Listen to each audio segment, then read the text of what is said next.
Ayan. So kapag may mga saging kayo na ganito,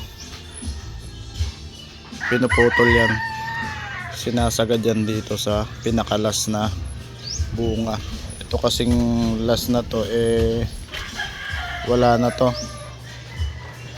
hindi na to lalaki. So ito yung pinaka magandang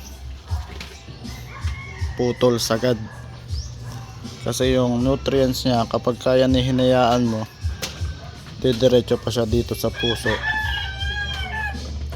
bubukas pa palang bubukas yan. So kagandahan, i-stop mo na yan, pwede mo na siyang tapon. Tapos yung iba tinatanggal to, mga tip na to, pwede namang hindi na, pero dun sa mga nakikita kong eksperto, tinatanggal nila yan. Ayan. So nandito lang to sa tabing bahay. Ito yung saging na kulay berde pa lang, nahihinog na. Kumbaga sa amin to tampuhin ang tawag sa amin dito, kasi once na pag nasugatan mo yung katawan niya, hindi na raw siya bubunga.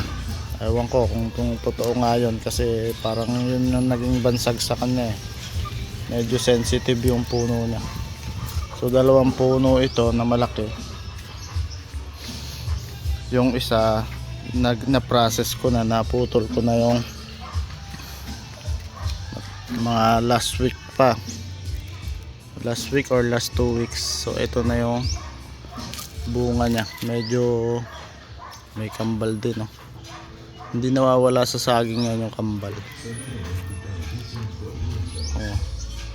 Maganda na yung, kasi nga naputol na dito, na pruning na, no? Hindi ko alam kung anong tawag dyan sa proseso na yan, pagtatanggal ng puso, pero sa pulmula talaga nung nagsasaging pa kami, bata pa ako, yan na yung ginagawa namin para mabilis tumaba.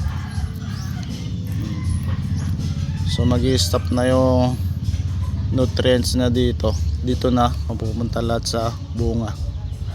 So ang bilang naman ng dahon ng saging para yung tamang tibain, depende doon sa mga lugar na ninanakaw na. Madami din kasing lugar na gano'n, yung nawawala yung saging, kaya napupersa silang kuhanin kaagad. So pero sa amin, mga 2 or 3 dahon ang natira, pwede na yun, pinakasagad nyo 2. O syempre pag wala na yun, mahihinog na to so sobra na. So gaya nito, tabing bahay lang naman, so pwede natin pa sagadin. Tanggalan pa natin to ng mga, ito may mga ilang dahon pa siya, 2, 4, 6, 7 pa to.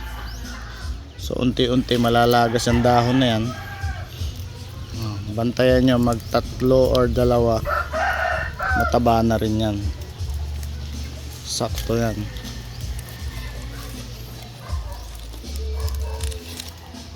Ang magsasaging